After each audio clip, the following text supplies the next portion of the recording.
Welcome to Total Retail Talks, your podcast channel for retail knowledge.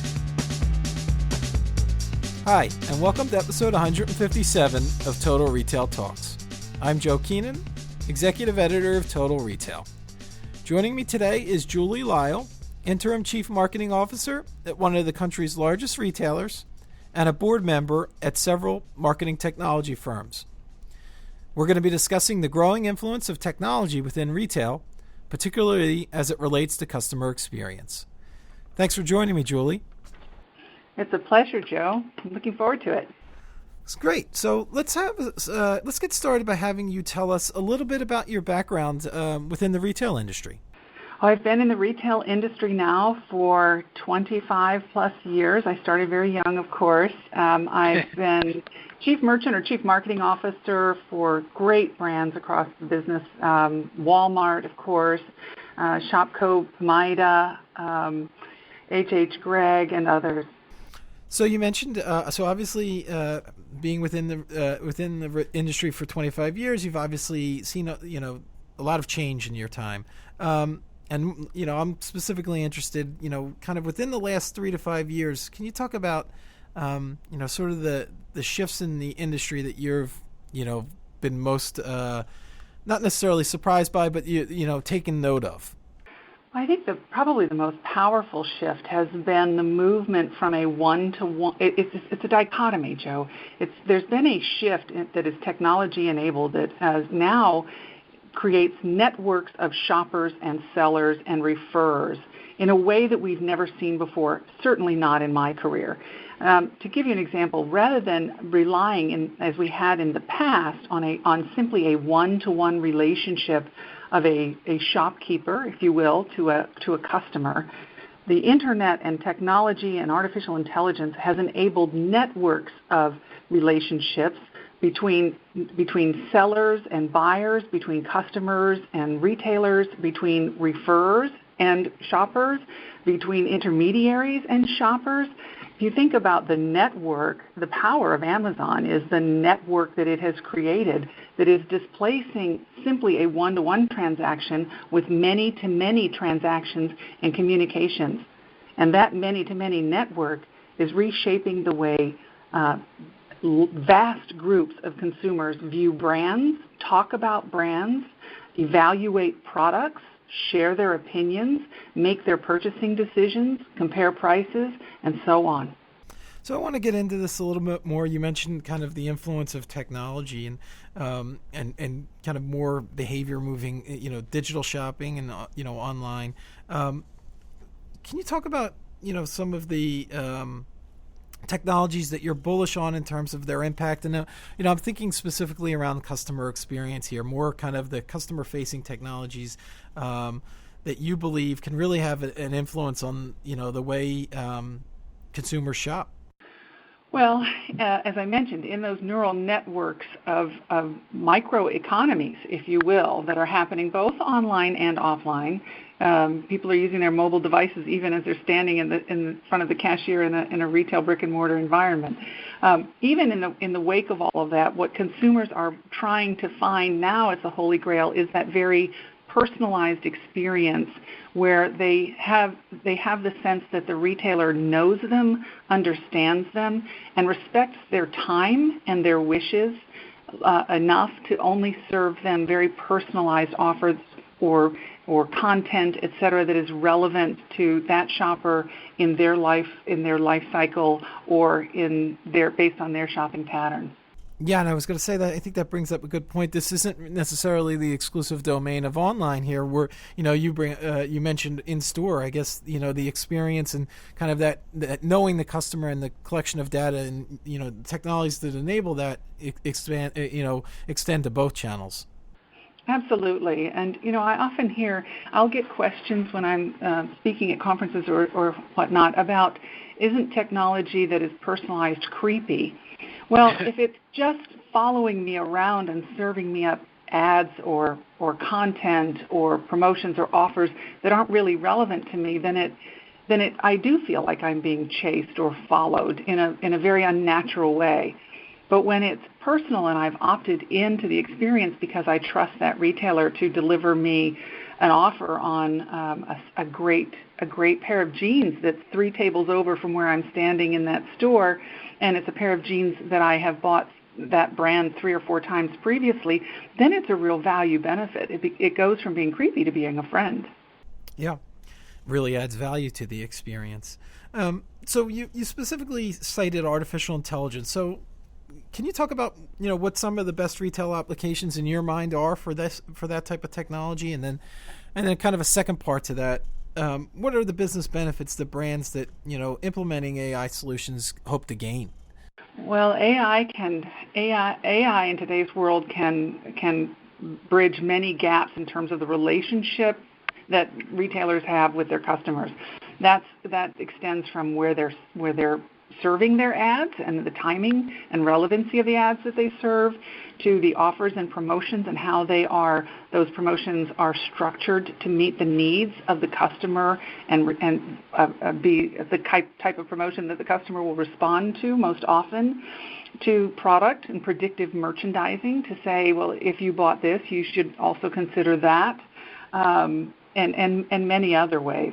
With so many different types of technologies that are available in the marketplace, what is the process that brands should kind of go about in determining, what should they explore further, and then kind of narrowing down that list, vetting the different service providers that are out there, and then ultimately making a decision of, what they should invest in? Well, it's like so much else in today's marketing teams, Joe. The biggest challenge is there's such a proliferation of technology and opportunity that prioritization is key. So what I would say is to a marketing team, I would give a couple of points of advice. First of all, be sure you understand the priorities, map the priorities of both the business with the customer experience, because customer experience is king right now, regardless of the vertical that your retail business is operating in. And then secondly, determine in prioritized order, descending order, what are the other like-to-haves versus need-to-haves that you have to, as a marketer, improve your delivery with that customer in order to ensure that experience is preserved, because that experience ultimately is your brand. How do you preserve that experience or improve that experience? And the business objectives, while we don't like to say they're secondary, but performance will follow if the experience is preserved. So prioritization would be the first key. Secondly, I have found in the different companies and marketing teams I have worked with, there's often a propensity for the individual members on the team to avoid interactions with vendors and suppliers because they feel like they're going to be hounded, and candidly just because the marketing teams are so overstretched. But if you consider the fact that, you'll know this, Joe, in 2011 there were just over 300 marketing technology tools available in the marketplace. Just last year in the MarkTech research revealed that there are over 5,300 tools out there today aimed at making marketers' lives easier and their experience for their customers much better. Now, if most of those tools are garbage, that still means there's thousands of tools that could be improving the business's performance, the marketer's efficiency, and the customer's experience in one. I would just encourage marketers to reach out to vendors and let them educate them. Take the time, manage expectations, but let those vendors educate them on what is the latest and greatest so that they can see around corners on behalf of their brands and their customers. I'm interested from an internal perspective. You've mentioned some of the leading retailers that you've worked within the marketing departments for. Kind of how it's changed recently in terms of collaboration between departments. So, when IT and marketing working probably more hand in hand to make these type of investments in different technologies. Can you talk about kind of how that's changed and what you see in terms of kind of inter-collaboration between departments within organizations? Absolutely. I think if the collaboration between IT departments and if you have separate e-commerce and and retail brick and mortar marketing teams, those need to be seamless relationships, and those three extensions of the company, and I would include consumer insights as well as data, whoever manages data in the business. Those 5 functions are absolutely essential to any one of those 5 functions being successful. And so they must be, regardless of what your organizational structure says, they must be in lockstep together, arm in arm, building out their roadmaps together in one cohesive roadmap, prioritizing the business needs and the customer needs together with a view to each of those different functional disciplines, and just day in, day out working side by side. So my final question, Julie, is looking forward a little bit. What are your thoughts on where you see the retail industry headed? We hear a lot about the death of brick and mortar, the changing behaviors of consumers. What are some steps or advice that you might be able to offer retailers and how they can position their businesses for future success?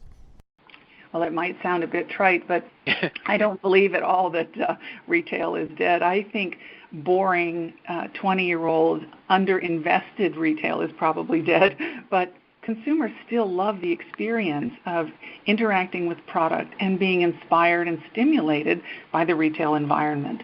If that weren't the case, we wouldn't see the e-commerce pure plays beginning to open stores, and we wouldn't see smaller brands building out pop-up shops here and there to meet the demands of customers and doing very well with them. So retail is definitely changing, and technology is enabling far more power and information to be in the consumer's hands. I believe it makes us all better marketers in the sense that we've always known price is not the only determinant. And now with the transparency and visibility to price, we have to, as retailers, find ways to hit the other triggers that customers want. Number 1, an inspired and compelling experience. Number 2, convenience of shop, regardless of channel or location. And number 3, trustworthy brands with good policies around quality and return and other things like that can absolutely catapult one brand that has the same product as another to market dominance. Great. Well, I think that's some very sound advice, and I want to take this opportunity to thank Julie Lyle for joining me today. Please check out our podcast channel page, mytotalretail.com/podcasts for show notes. Total Retail Talks is available on Apple Podcasts, Google Play, and Stitcher, but make sure to subscribe on our podcast channel page as well. Thanks, and I look forward to you joining us on the next episode of Total Retail Talks.